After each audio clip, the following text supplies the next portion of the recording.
लिखिए आज के चैप्टर का नाम area related to circles. Area related to circles. Area related to circles. ये लिख के ना कॉपी बंद कर लो, पेन डाल दो कॉपी में, कॉपी बंद कर दो, बोर्ड पर देखो आराम से।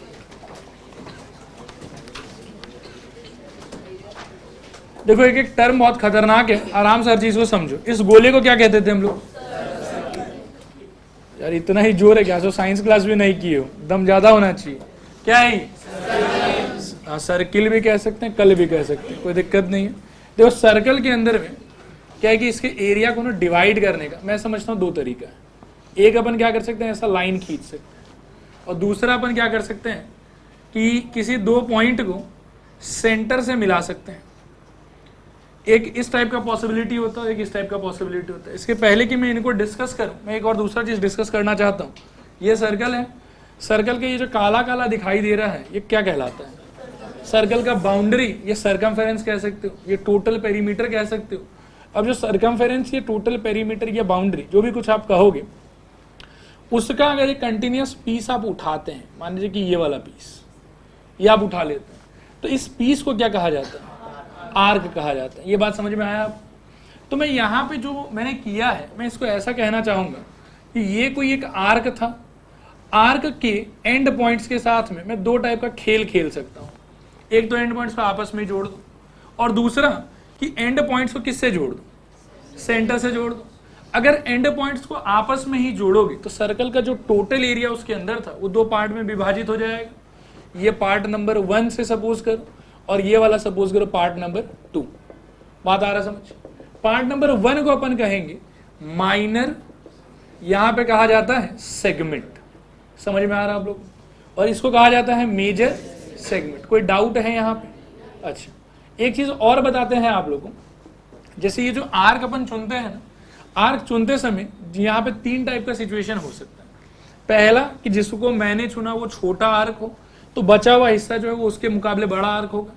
दूसरा, जो मैं चुनूंगा वो बड़ा हो, तो उसके कंपैरिजन जो दूसरा बचा होगा वो छोटा होगा। एंड तीसरा पॉसिबल है कि मैं एकदम आधा आधा कर दूं। क्लियर है? अगर मैं छोटा वाला चुन रहा हूं तो छोटा वाला को मैं माइनर कहूंगा, और जो छूटेगा बड़ा वाला वो कहलाएगा मेजर। अगर मैं बड़ा चुनूंगा तो बड़ा वाला मेजर, और जो छोटा वाला वो माइनर। कहने का मतलब छोटा वाला हमेशा माइनर आर्क होता है और बड़ा वाला हमेशा मेजर आर्क होता है। और अगर बराबर से दो हिस्सा कर देंगे तो दोनों को क्या कहेंगे? Semi circle. क्या यहां तक सब बात समझ में आया? अब यहां पे क्या हो रहा था कि जब मैं आर्क चुन रहा था, ये वाला आर्क, ये आर्क क्या है कि in comparison to this arc छोटा था कि बड़ा था? छोटा, इसीलिए इसको कह रहे हैं माइनर सेगमेंट। और वो ऊपर वाला बड़ा था, इसीलिए वो क्या कह रहा है? Major segment. फिर से यहाँ जो आर्क मैंने चूज किया वो arc in compare to this बचा हुआ है बड़ा है कि छोटा है? छोटा है, इसीलिए ये वाला माइनर है और ये वाला क्या है? मेजर। अब ऐसा सिचुएशन जब भी आप क्रिएट करोगे कि आर्क के एंड पॉइंट्स को सेंटर से जोड़ रहे हो, तो जो दो पार्ट में डिवाइड होता है सर्कल का एरिया, वो सर्कल का एरिया कहलाता है सेक्टर। तो ये वाला हो गया आपके लिए माइनर सेक्टर, और वो ऊपर वाला हो गया आपके लिए मेजर सेक्टर। क्या यहां तक बात समझ में आया आप लोग? थोड़ा है कि पूरा है? अब नेक्स्ट कहानी सुनो। ये जो पूरा चैप्टर है ना, ये पूरा chapter minor sector, major sector, minor segment, major segment, इसका दो चीज निकालने पे डिवोटेड है। एक अपने को निकालना सीखना है एरिया, सेकंड अपने को सीखना है पेरीमीटर। कि या तो माइनर सेक्टर या मेजर सेक्टर का एरिया बताइए, पेरीमीटर बताइए, या फिर माइनर सेगमेंट या मेजर सेगमेंट का एरिया बताइए, या फिर क्या बताइए? पेरीमीटर बताइए। आया समझ के नहीं आया समझ? पहले ये बताओ कि सर्कल इस गोले को कहते हैं, ये मालूम है कि नहीं मालूम है? ये जो काला काला दिख रहा है ये क्या है इसका? सर्कमफेरेंस। सर्कमफेरेंस से कोई हिस्सा उठाओगे तो क्या कहेंगे उसको? जो हिस्सा उठाया वो अगर छोटा हुआ तो क्या कहेंगे उसको? Minor arc. और वो अगर बड़ा हुआ तो क्या कहेंगे उसको? Major arc. फिर क्या है कि आर्क के साथ में एरिया को लेके दो टाइप का खेल खेला जा सकता है। पहला, दोनों एंड पॉइंट को खुद में मिला दो, तो उसको, उस लाइन को क्या कहेंगे अपन? कॉर्ड। और उस सिचुएशन में जो सर्कल का एरिया दो पार्ट में डिवाइड होगा वो कहलाएगा सेगमेंट। छोटा वाला कहलाएगा माइनर सेगमेंट, बड़ा वाला कहलाएगा मेजर सेगमेंट। और अगर यहीं पे इन दोनों एंड पॉइंट को सेंटर से मिला देते हो तो उस सिचुएशन में अपन कहेंगे कि ये छोटा वाला होगा माइनर सेक्टर, और बड़ा वाला जो छूटेगा वो क्या होगा? Major sector. मतलब एंड पॉइंट्स अगर खुद से मिला है तो वो सेगमेंट है, और एंड पॉइंट अगर सेंटर से जाके मिल गया है तो वो क्या है, सेक्टर है। फिर एक और चीज, जब कभी भी सेक्टर का क्रिएशन होगा, इसका गठन होगा, तो हमेशा सेंटर पे आपको कोई ना कोई एंगल दिखाई पड़ेगा। इसको अपन कह सकते हैं कि हाँ, angle subtended by the arc at the centre. क्या कह सकते हैं बताओ, angle subtended by the arc at the centre. अब सबटेंड करने का क्या मतलब है, पिछले क्लास बताया था कि कोई भी लाइन सेगमेंट उठा लीजिए, उसके एंड पॉइंट्स को कहीं पे भी जाके मिला दीजिए। तो ये जो पॉइंट है, सपोज कीजिए ये ए है, ये बी है और ये सी है, तो सी वाले पॉइंट पे जो एंगल बन रहा है, इसको आप क्या कहेंगे, angle subtended by A B at the point C. तो अगर इस आर्क के एंड पॉइंट्स को आप सेंटर से मिला देंगे तो आप क्या बोलोगे कि this is the angle subtended by this arc at the centre. Clear है? तो इसीलिए ये जो सेक्टर होता है, सेक्टर सेंटर पे जितना एंगल सबटेंड करेगा, ये कहलाता है सेक्टर एंगल, या फिर कई बार इसको सेंट्रल एंगल भी कहा जाता है। कुछ कुछ बुक्स में सेंट्रल एंगल नाम से ही जाना जाता है। ऐसे जनरली इसको क्या कहेंगे, सेक्टर एंगल। माइनर सेक्टर का अगर एंगल थीटा है तो ऑटोमेटिकली उस सिचुएशन में मेजर सेक्टर का एंगल कितना होगा, 360 माइनस थीटा। बात आया समझ?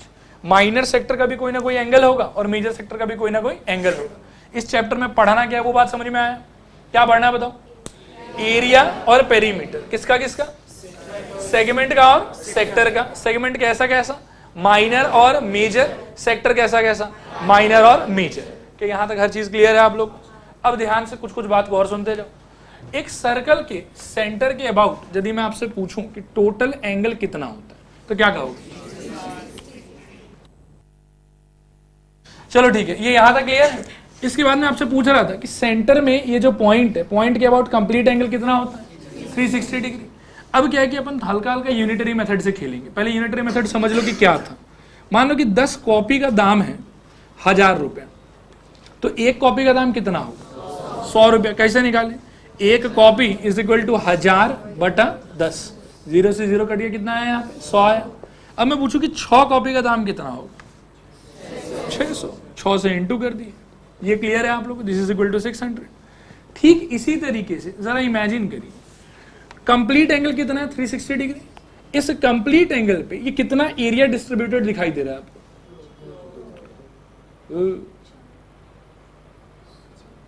सर्कल का एरिया कितना होता था? 1।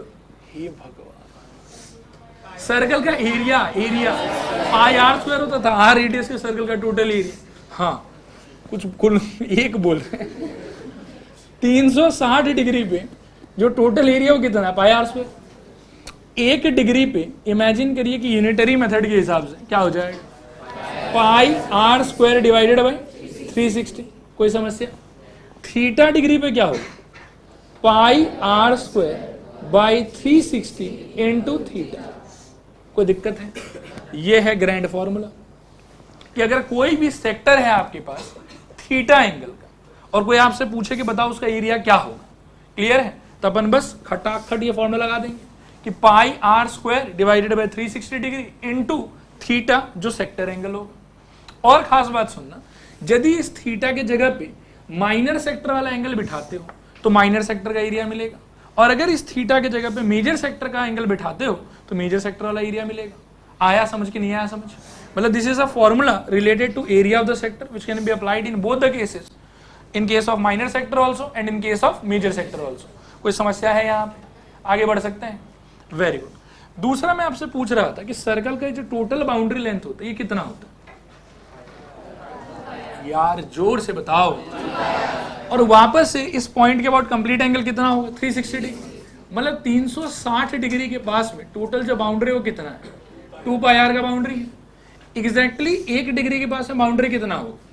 2 pi R divided by 360 into 1। ये रहे तो बाई 360 बस। इसके बाद में थीटा डिग्री के पास में कितना होगा? 2 pi R divided by 360 into theta. कोई समस्या है? कुछ काट पीट हो सकता है हल्का फुल्का? क्या हो सकता है बताओ? 2 से ये 360 180 हो जाएगा। तो आंसर क्या निकला? पाई आर बाई 180 इंटू थीटा। ये थीटा डिग्री के लिए। सही कह रहे हैं? जरा सोचिए कि ये क्या है? लेंथ ऑफ आर्क के पेरीमीटर है। पेरीमीटर है कि लेंथ ऑफ आर्क है? पेरीमीटर वाले लोग हाथ उठाएं इसे। अरे यार बोला है तो कम से कम अपने बात पर अटल तो रहो। अच्छे से उठाओ। जो लोग बोल रहे लेंथ ऑफ आर्क, एक बार हाथ उठाना मैंडेटरी है।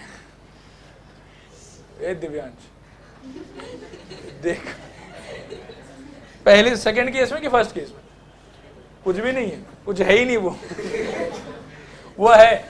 सुनो एक चीज सोचो, पेरीमीटर का अंडरस्टैंडिंग क्या था, डेफिनेशन क्या था पेरीमीटर का? Total boundary length. यदि सेक्टर को ध्यानपूर्वक देखोगे तो इसके बाउंड्री में कौन कौन है? एक तो ये हिस्सा है, फिर साथ में ये भी है, और साथ में ये भी है। तो इसको यदि मैं पेरीमीटर कह दूं तो फिर ये और ये क्या करेगा? बात आया समझ? तो ये एक्चुअली में है, ये जो फॉर्मूला से निकल के जाता है, this is arc length of the sector. क्या है ये बताओ? साइंस क्लास नहीं हुआ आज, एनर्जी प्लीज दो मुझे। कहो क्या है? Arc length of the sector. अब यदि ये आर्क लेंथ है तो उसका पेरीमीटर एक्चुअली क्या होगा? This plus first radius plus second radius. तो ये हो गया आपका total arc length, plus 2r करोगे तो ये चीज किस में कन्वर्ट हो जाएगा? पेरीमीटर में। आया समझ के नहीं आया समझ? फिर से एक बात कि थीटा की जगह अगर मैं माइनर सेक्टर का एंगल डालूंगा तो हमको किसका आर्क लेंथ मिलेगा? माइनर सेक्टर का आर्क लेंथ मिलेगा। और अगर मैं इसके जगह पे वो बड़ा वाला एंगल मेजर सेक्टर का एंगल डालूंगा तो क्या मिलेगा? मेजर सेक्टर का आर्क लेंथ मिल जाएगा। फिर उसके भी पेरीमीटर निकालने के लिए क्या करना पड़ेगा आपको? ट्वाइस रेडियस जोड़ना पड़ेगा इसके अंदर। कोई समस्या है यहां तक? क्लियर है 100% हर लॉजिक? Very good. अब बोर्ड पर अच्छे से देखो, फिर से आगे आप ना एकदम ध्यान से, मैं यहां पे हल्का फुल्का और मॉडिफिकेशन करता हूं, इसको देखें। सपोज करो कि ये सेंटर है, सेंटर को जोड़ देते हैं इससे। ये जो हिस्सा है जिसको मैं शेड कर रहा हूं, ये सेक्टर है कि सेगमेंट है? ध्यान से सोचना है। माइनर की मेजर? ये माइनर सेक्टर है। Very good. माइनर सेक्टर के अंदर में एक डॉटेड लाइन बना रहा हूं, हाँ ध्यान से देखिएगा, ये वाला, ये दिखाई दे रहा है आप लोग? अब यहां पे ना ऐसा सोचते हैं, इसका नाम देते हैं टी, इसका नाम देते हैं एस, ठीक है? ये स्मॉल एस दे देते हैं इसका नाम। और ये टोटल जो है, ये टोटल खुद है कैपिटल एस। कैपिटल एस मतलब sector is equal to triangle T plus small segment S. सही कह रहे हैं कि गलत कह रहे हैं? And this logic is applicable only in case of minor segment. ये बात भी ध्यान रखिएगा। माइनर सेगमेंट नहीं, सॉरी, ये चलो माइनर सेगमेंट ही बोलो, कोई खास बात नहीं। माइनर सेगमेंट मतलब जब मैं माइनर सेगमेंट के एरिया को निकालना चाहूंगा ना, सिर्फ उसी टाइम पे ये लॉजिक यूज कर सकता हूं, क्योंकि मेजर सेगमेंट में ये लॉजिक अप्लाई नहीं होगा। क्या है कि जो आपके माइनर सेक्टर होगा, उस सेक्टर के अंदर में आप अगर अपने आर्क के एंड पॉइंट्स को जोड़ देते हैं तो जोड़ने पे आपका पूरा सेक्टर दो पार्ट में टूट जाएगा। और ये हमेशा होगा, चाहे कहीं पे भी आप माइनर सेक्टर बनाइए। मान लीजिए कि ऐसा बनाया, अब ये यहाँ पे इनको जोड़ दीजिए, तो जोड़ने के अंदर एक तो हो गया आपका ट्राइंगल और एक हो गया आपका सेगमेंट, और ये कंप्लीटली क्या था अपने आप में? सेक्टर। तो सेक्टर इज इक्वल टू हमेशा क्या निकलेगा?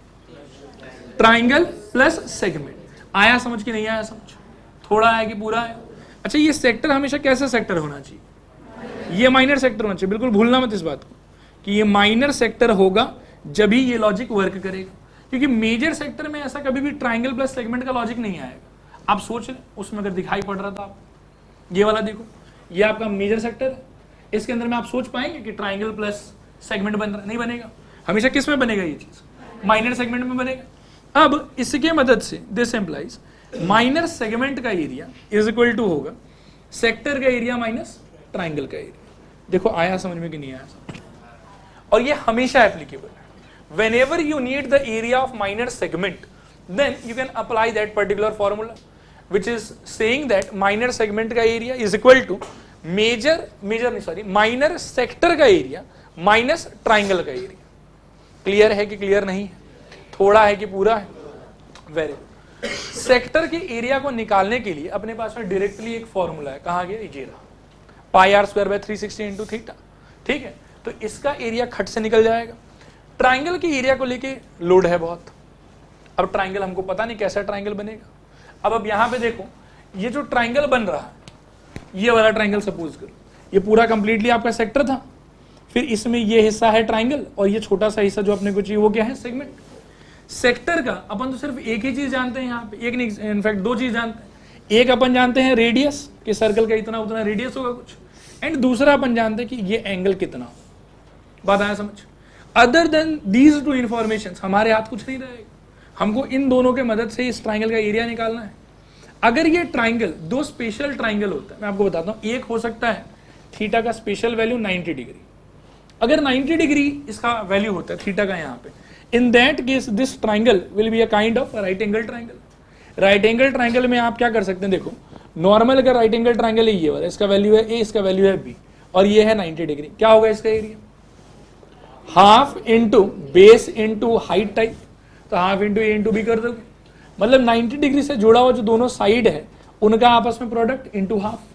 तो यहाँ पे अगर थीटा का वैल्यू 90 डिग्री है, इन दैट केस ट्राइंगल का एरिया कितना हो जाएगा, half into R which is equal to half into R square, क्योंकि देखो 90 डिग्री ये है, इसके बगल में ये भी रेडियस है और ये भी क्या होगा, रेडियस होगा।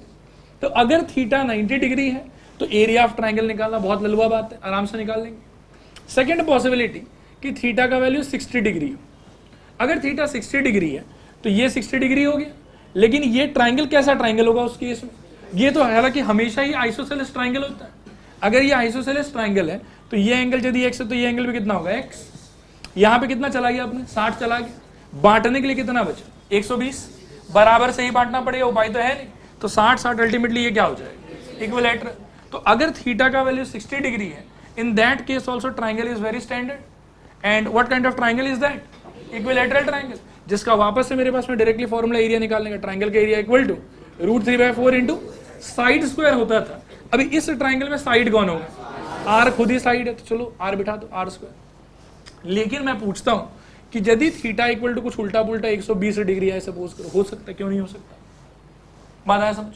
अगर थीटा का वैल्यू 120 डिग्री होता जब क्या करोगे,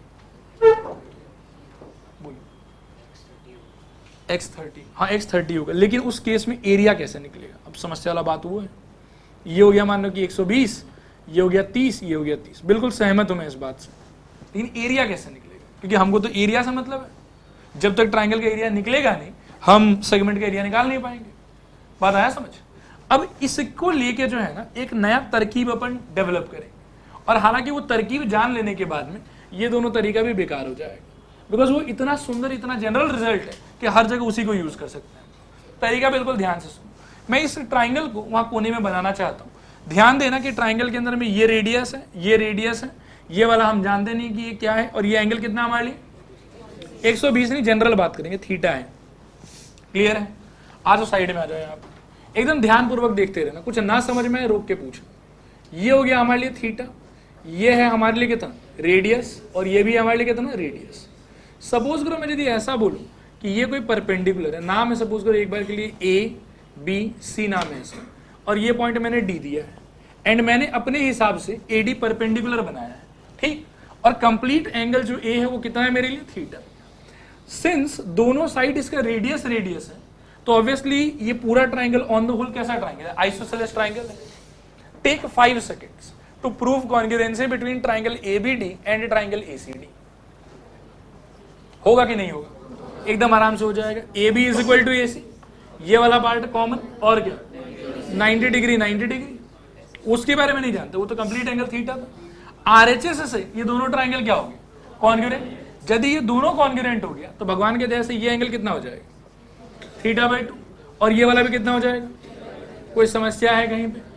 और एक बार के लिए ऐसा मान लो बीडी भी अपन नहीं जानते तो इसको एक्स धर लो, और कॉन्ग्रुएंसी की वजह से बीडी और सीडी भी इक्वल हो चुका होगा, तो यदि मैं इसको एक्स मानूंगा तो ये भी ऑटोमेटिकली क्या हो जाएगा, एक्स हो जाएगा। अब एकदम ध्यान लगाना, मैं पूछता हूं कि ए बी सी का यदि आपको एरिया चाहिए तो क्या उसके लिए ये फॉर्मूला एप्लीकेबल है कि half into B C into AD, half into B C into AD. अब खाली बात यह है कि हमको B C as well as AD इन दोनों को रेडियस और थीटा के टर्म्स में लाना है, क्योंकि हम तो सिर्फ रेडियस और थीटा जानते हैं। तो अगर मैं बीसी को एज वेल एज एडी को रेडियस और थीटा में कन्वर्ट कर दूं तो मेरा काम बन जाएगा, क्योंकि रेडियस मैं जानता हूं, मैं थीटा भी जानता हूं। सही कह रहा हूं कि गलत कह रहा हूं, सही कह रहा हूं पक्का। आप पकड़ पा रहे हैं हम लोग बात क्या कर रहे हैं, लग नहीं रहा है, नहीं पकड़ पा रहे हैं, चलो कोई बात नहीं, थोड़ा और आगे बढ़ते हैं, फिर क्या बात पकड़ में आ जाए। ध्यान से सुनते रहिएगा। एबीडी अपने आप में राइट एंगल ट्राइंगल है कि नहीं, 100% है, ठीक। थीटा बाई 2 के लिए एडी क्या होगा, बेस की परपेंडिकुलर बेस, और ये रेडियस वाला पार्ट ए बी क्या होगा उसके लिए, हाइपोटेन्यूस। बेस हाइपोटेन्यूस के बीच में क्या रिलेशनशिप था, कॉस था शायद, हाँ कॉस ही था। Cos of theta by 2 is equal to, ध्यान देना, बेस अपॉन हाइपोटेन्यूस यानी कि कितना, एडी बाई आर। सही कह रहे हैं, एडी इज इक्वल टू क्या हो जाएगा, आर कॉस थीटा अपॉन 2। ये समझ में आया। Next I am trying to find B D.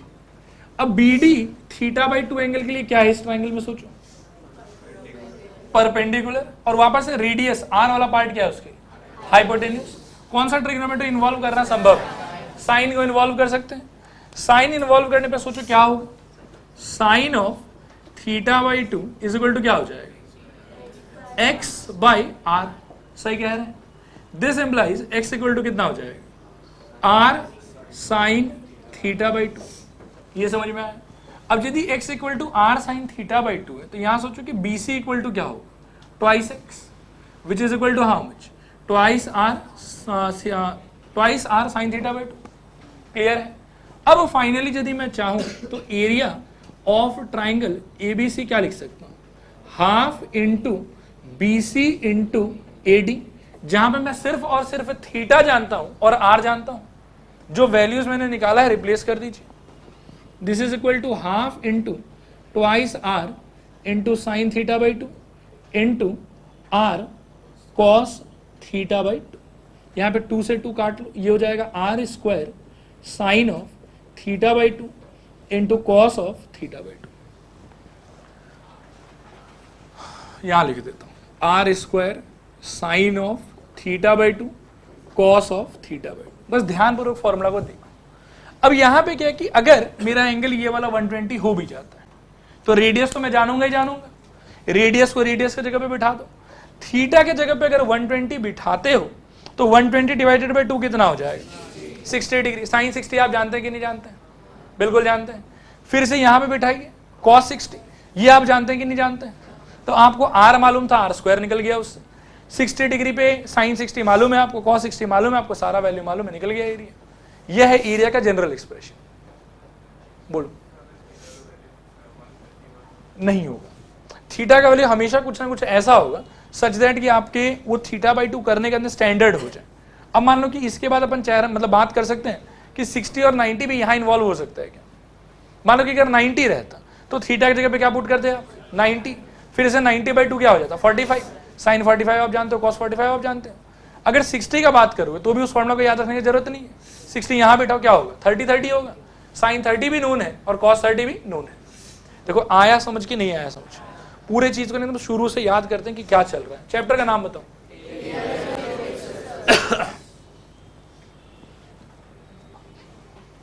Chapter का नाम, वेरी गुड। अब सब एक साथ बोलेंगे फिर से, चैप्टर का नाम, किसका एरिया किसका पेरीमीटर पढ़ोगे, सेगमेंट का एरिया और सेगमेंट का पेरीमीटर। सेगमेंट का पेरीमीटर, सेगमेंट के केस में कितना टाइप का सेगमेंट हो सकता है, माइनर और मेजर। सेगमेंट बनता कैसे है, आर्क के एंड पॉइंट्स को आपस में जोड़ के।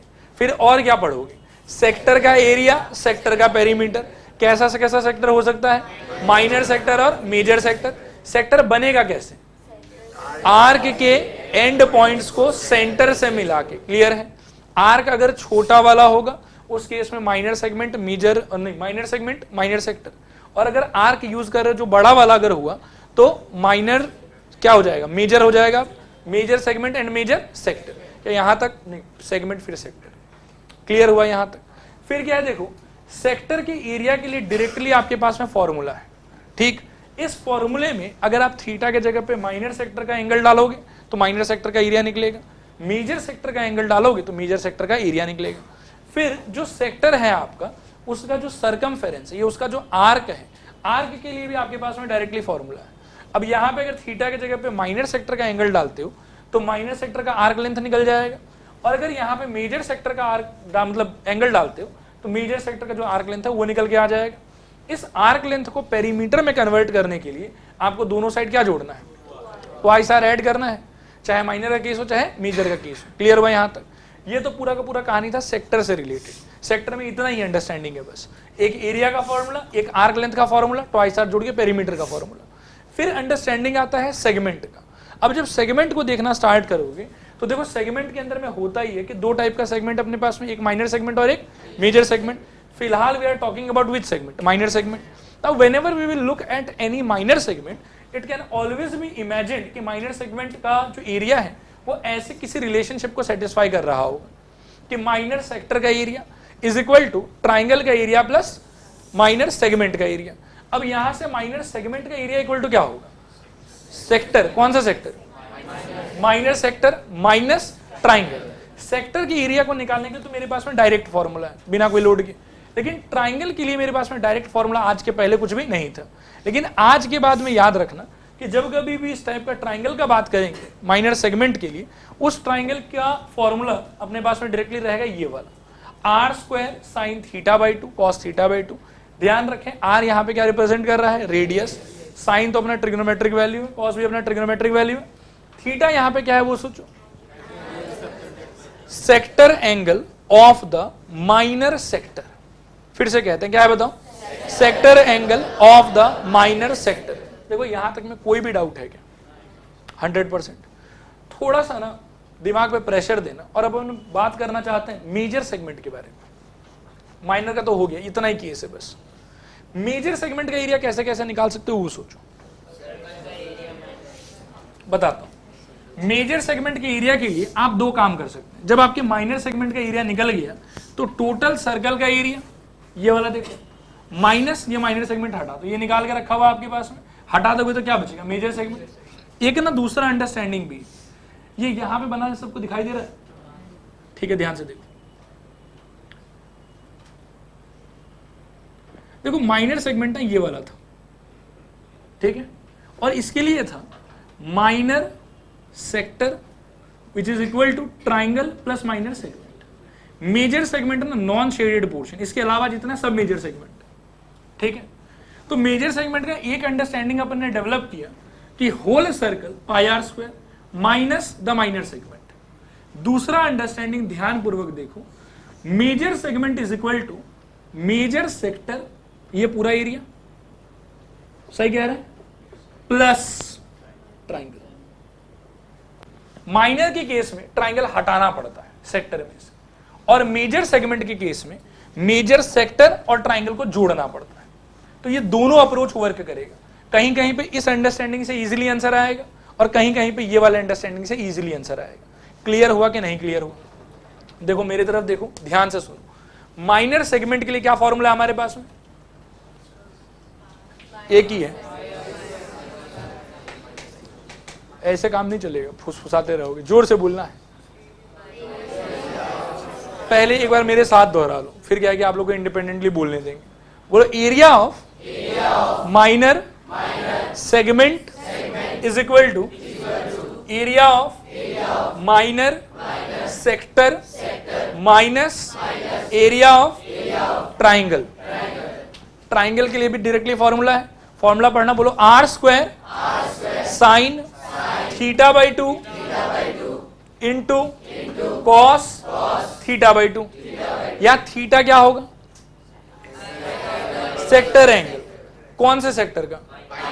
माइनर सेक्टर का। मतलब इस फॉर्मूले से जब कभी भी आप एरिया ऑफ ट्राइंगल निकालोगे ना, हमेशा याद रखना कि angle must be of minor sector. ये कभी भी मेजर सेक्टर का एंगल नहीं हो सकता, क्योंकि इसको अगर मेजर सेक्टर का एंगल बनाओगे तो लॉजिक ही वर्क नहीं करेगा। This angle should always be of minor sector. Clear है यहां तक? ये था माइनर सेगमेंट का बात। और मेजर सेगमेंट के लिए दो अप्रोच। पहला approach, find out minor segment, whole circle minus minor segment equal to major segment. And दूसरा अप्रोच है कि major segment is equal to major sector plus triangle. आया समझ के नहीं आया समझ? थोड़ा पूरा माइनर सेगमेंट का अंडरस्टैंडिंग बताओ।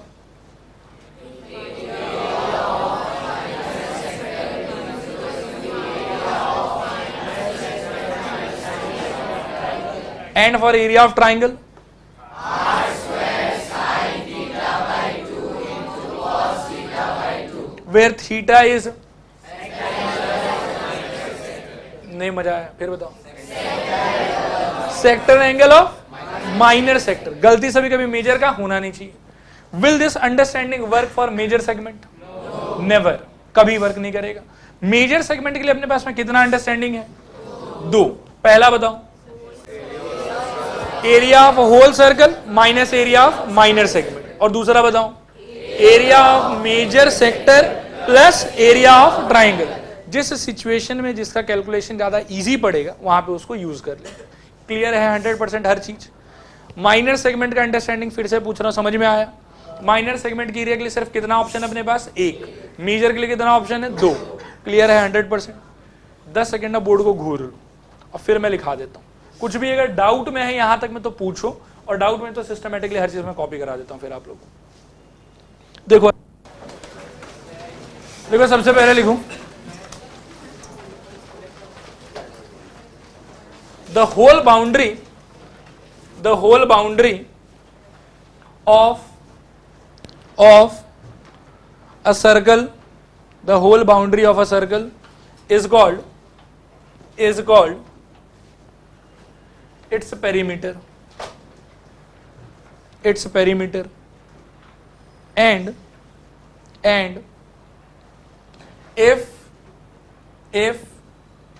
we take any continuous part from it, and if we take any continuous part from it, then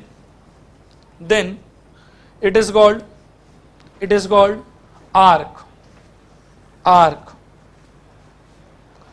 ठीक है, फिर लिखूं, this arc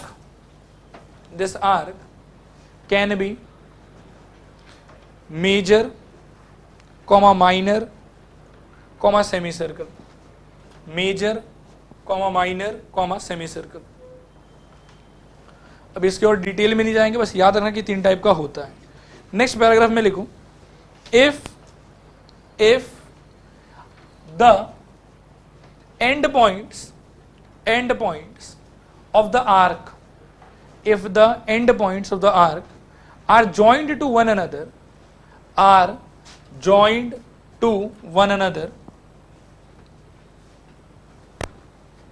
then the area enclosed between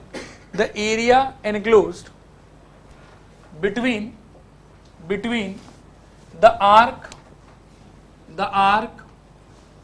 and the chord is called segment.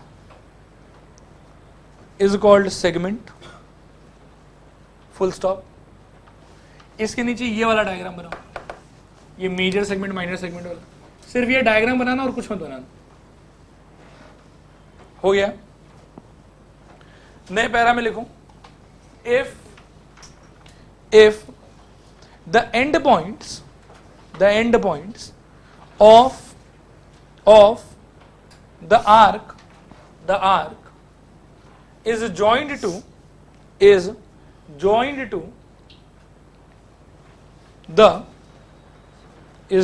to the center of the circle,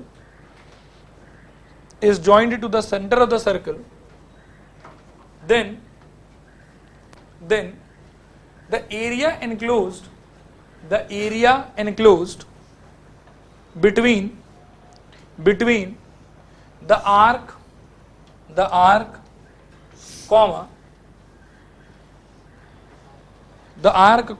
radius 2 बार लिखना है। then the area enclosed between the arc radius is called sector.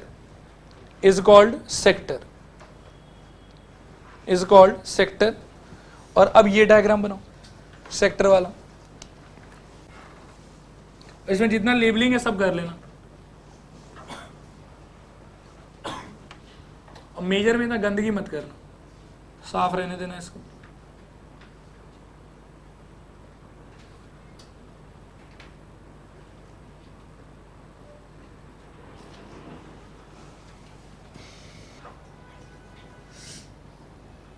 Next लिखूं,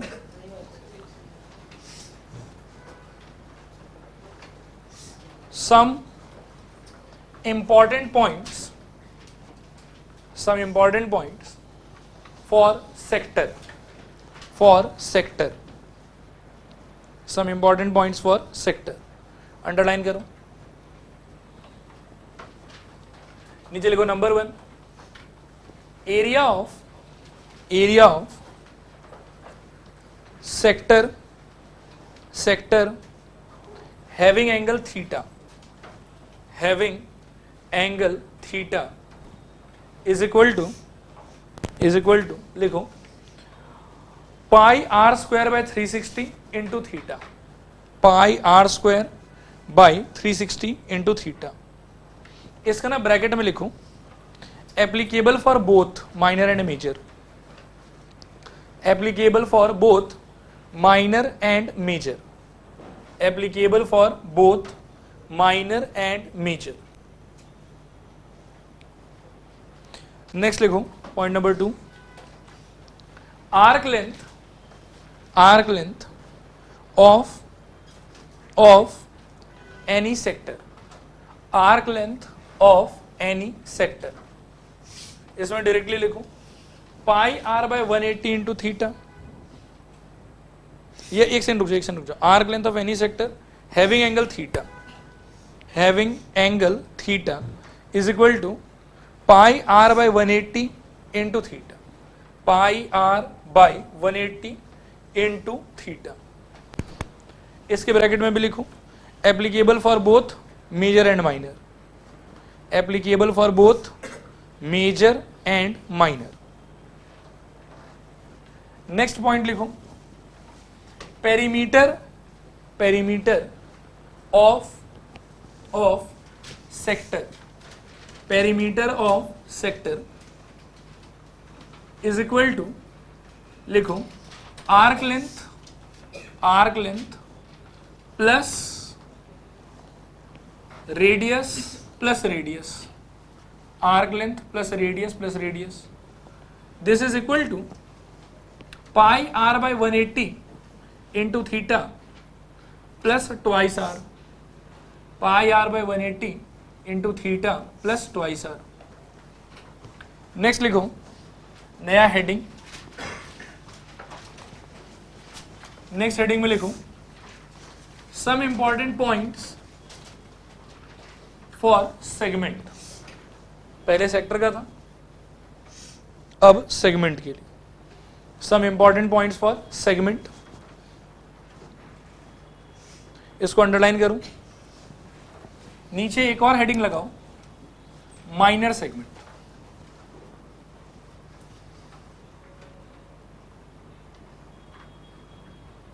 minor segment heading लगा के ये वाला चित्र बनाओ.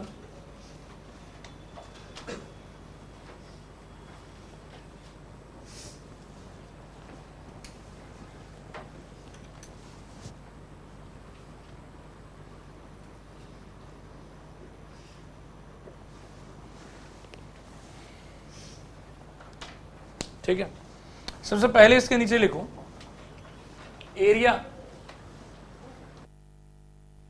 क्या लिख रहे थे? Area triangle AOB is equal to R square into sine theta by 2 into cos theta by 2, और थीटा बाई 2 को ब्रैकेट में एनक्लोज कर लो, sine theta by 2 into cos theta by 2. अच्छा, बोर्ड पर एक बात देखो, ये 2 इंटू 2 4 नहीं हो सकता है, नहीं पक्का सही, ट्रिग्नोमेट्री के अंदर फंसा हुआ. कुछ लोग हाई प्रोफाइल इंटेलिजेंट स्टूडेंट होते हैं, उनके ज्ञान का मतलब कोई सीमा ही नहीं है.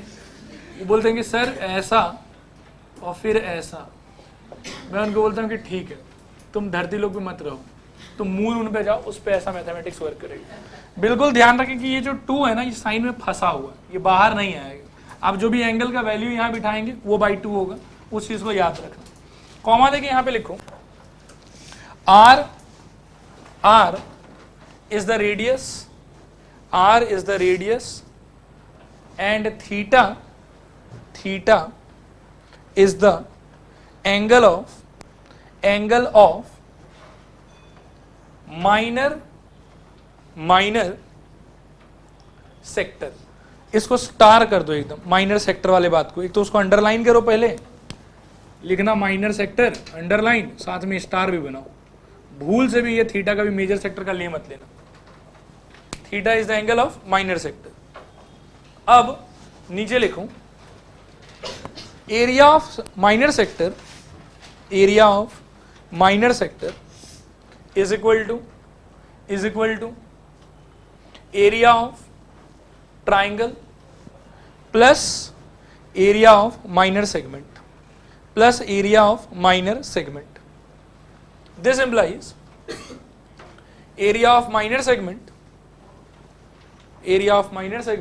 is equal to area of minor segment is equal to area of minor sector minus area of triangle, area of minor sector minus area of triangle। ठीक है, मेरी तरफ देखो, area of minor segment equal to क्या लिखा आप लोगों ने, area of minor sector minus area of triangle. Area of minor sector निकालना भी आप लोगों को आता है, pi R square by 360 into theta करके, और ट्राइंगल का एरिया निकालना भी आता है ये वाले फॉर्मूले से। ठीक है, दोनों का निकालेंगे, सब ट्रैक करेंगे, आंसर आ जाएगा। एक और खास बात, इन जनरल ये थीटा का वैल्यू ना आप लोग के सिलेबस में 3 ही आ सकता है। क्या क्या आएगा सोच लो। एक पॉसिबिलिटी के 90 हो, तब थीटा बाई 2 का मतलब 45 होगा, यू नो द वैल्यूज। फिर एक पॉसिबिलिटी है 60 हो, 60 बाई 2 30 होगा, 30 भी आप जानते हैं। उसके अलावा एक ही पॉसिबिलिटी है 120। इसके अलावा अगर कुछ आता है, सपोज करो कि थीटा का वैल्यू 20 आता है, मान लो आ गया एग्जाम, तो 20 बाई 2 का मतलब क्या होगा, 10 होगा। तो आप इसको साइन 10 इंटू कॉस 10 लिख के छोड़ देना, आगे फर्दर सॉल्व मत करना, क्योंकि साइन ऑफ 10 डिग्री आप जानते नहीं है, फर्दर आपको सॉल्व करने की जरूरत नहीं है। कंफ्यूज करने के लिए हो सकता है कि थीटा का ऐसा कोई उल्टा पुल्टा वैल्यू दे दे आपको, तो आप भी क्या कि मान लो कि थीटा का वैल्यू 30 दे दिया, तो 30 बाई 2 का मतलब कितना होगा,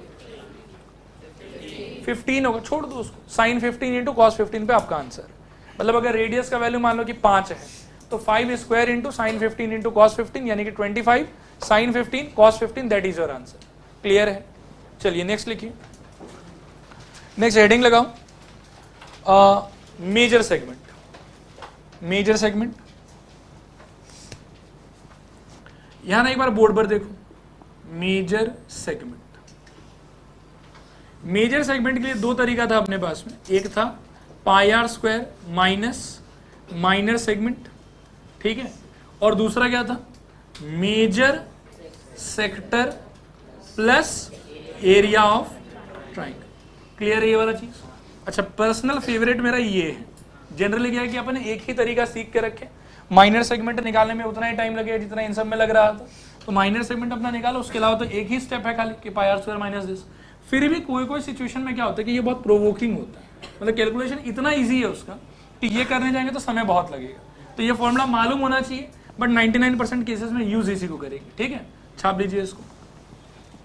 मेजर सेगमेंट 2 तीर, एक pi R square minus minor segment and दूसरा major sector plus area of triangle.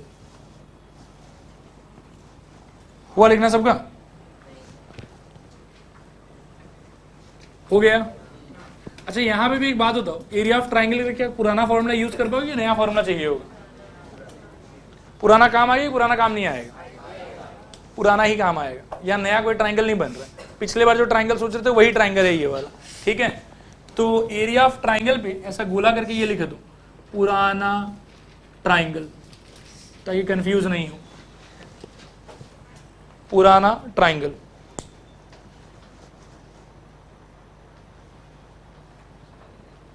हो गया।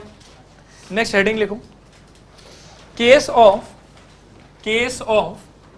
Touching circles. Case of touching circles, case of touching circles. सब लोग बोर्ड पर देखो एक बार, देखो case of touching circle. Circle अगर 2 सर्कल साथ में बनाना चाहते हैं तो, और अगर ये भी चाहते हैं कि एक दूसरे को छुए, तो 2 ही पॉसिबिलिटी। एक पॉसिबिलिटी है एक्सटर्नल टचिंग का एंड दूसरा पॉसिबिलिटी है इंटरनल टचिंग का। इसके अलावा नया कोई पॉसिबिलिटी बन के नहीं आएगा। बात आया समझ? एक्सटर्नल टचिंग के टाइम पे एक यहाँ पे अंडरस्टैंडिंग है और एक यहाँ पे भी अंडरस्टैंडिंग है, समझेंगे धीरे धीरे। मान लो कि ये सर्कल है C1, ये सर्कल है C2, इसका सेंटर है O1, इसका सेंटर है O2, इसका रेडियस है कुछ देर के लिए मानो ऐसा R1 और इसका रेडियस है कुछ देर के लिए मानो R2। क्लियर है? और अपन अगर चाहते हैं कि C1 C2 एक्सटर्नली एक दूसरे को टच करें तो this is possible only when ये खास चीज हो कि O1 O2 is equal to, ध्यान देना ये हिस्सा कितना होना चाहिए R1 और ये हिस्सा कितना होना चाहिए R2। कब होगा ये? जब O1 O2 is equal to R1 plus R2। आया समझ? और जब इंटरनल टचिंग होगा इनके बीच में तो भी कुछ वैसा ही बात है। O1 O2, O1 के लिए ये सोचो R1 है और O2 के लिए ये सोचो कि R2। ठीक है? अब O1 से अगर मैं ऐसे पास कर रहा हूं तो ये बिल्कुल यहां जाके मिल जाएगा। O1 से लेके यहां तक का डिस्टेंस क्या होगा मेरे लिए? R1, क्योंकि बड़े वाला सर्कल का रेडियस है। और O2 से लेके यहां एंड तक क्या होगा मेरे लिए? R2। तो O1 से लेके O2 तक कितना डिस्टेंस? R1 minus R2। ये बात अपने को याद रखना है कि O1 O2 is equal to R1 minus R2। तो मतलब बेसिकली बात ये हुआ कि दो अगर अलग अलग सर्कल है अपने पास, जो लोग एक दूसरे को छूना चाहता है, अगर एक्सटर्नली छूना चाहता है तो distance between centre is equal to sum of radius होना चाहिए, और अगर इंटरनली छूना चाहता है तो distance between centre is equal to difference of radius होना चाहिए। इसके अलावा कोई थर्ड केस नहीं बनेगा। क्लियर है? छाप लीजिए इसको फटाफट एक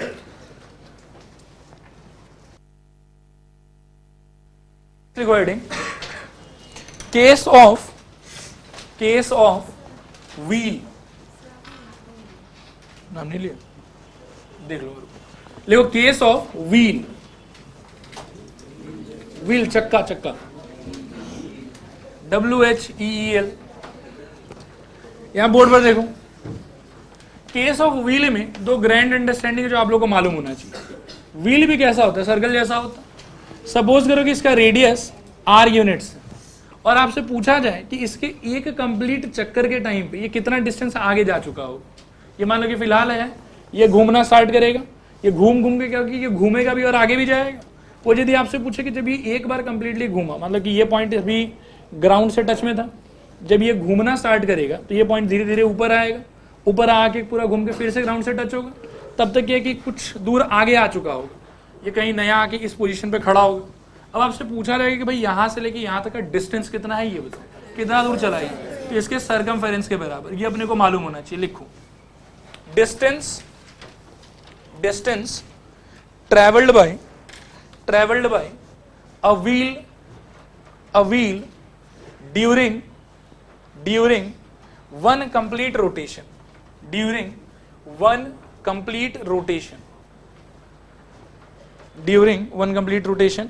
is equal to 2 pi r,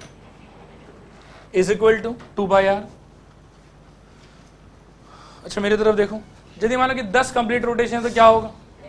10 into 2 by R. 50 complete rotation तो 50 into 2 by R. Next point लिखो, नंबर ऑफ रोटेशन, नहीं ये नया पॉइंट है, point number 2, number of rotation made by the wheel for traveling some specific distance, comma देके लिखो small d,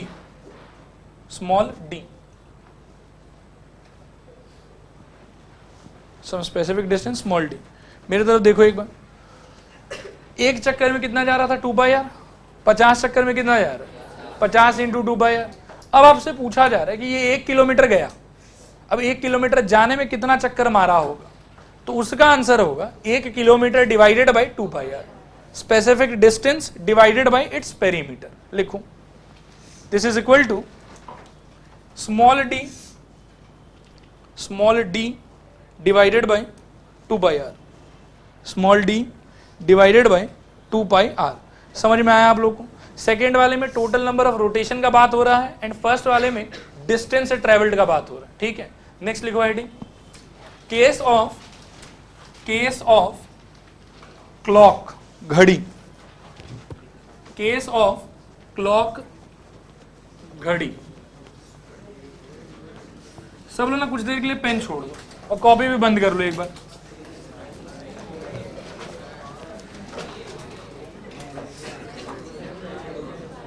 अच्छा एक बात बताओ, बतियाना छोड़ो, क्लॉक के अंदर में हाथ कितना होता है?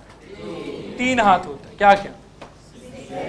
सेकेंड वाला हाथ, और मिनट वाला हाथ, और कौन सा? आवर वाला हाथ। ये अपना ही हाथ है, आवर है।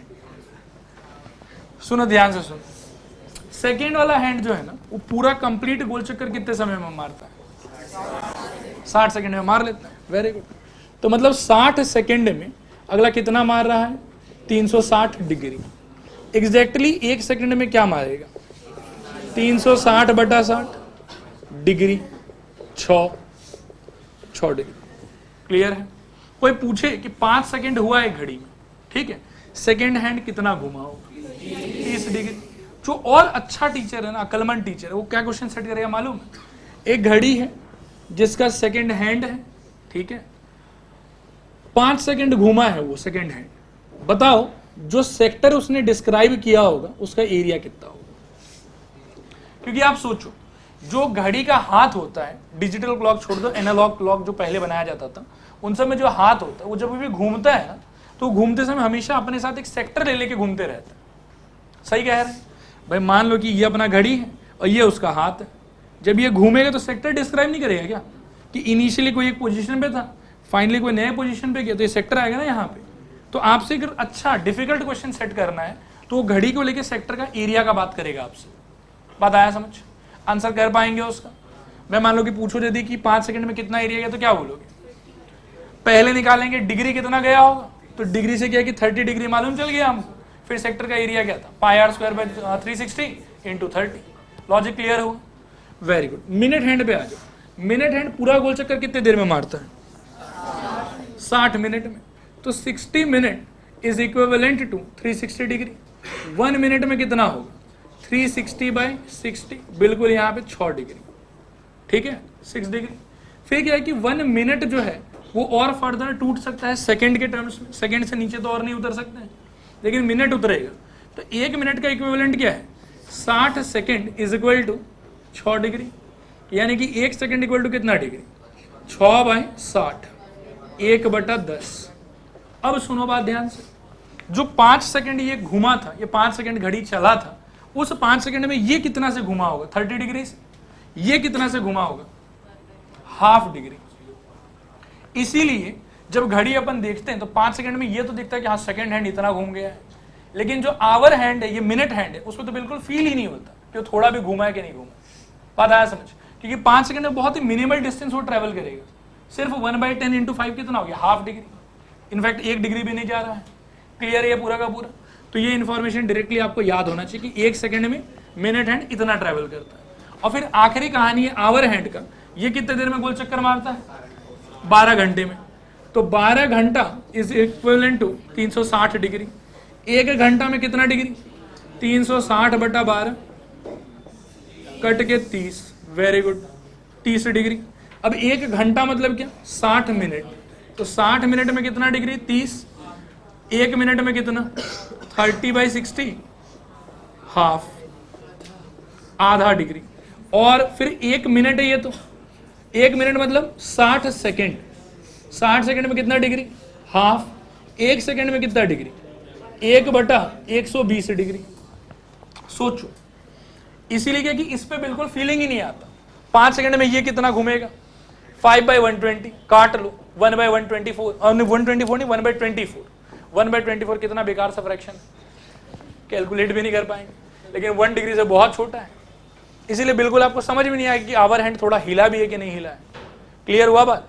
इस चार्ट को कॉपी करो, इसके साथ थ्योरी खत्म। अब अगले क्लास क्या है कि प्रैक्टिकल क्वेश्चंस करें। आज के लिए बस इतना ही।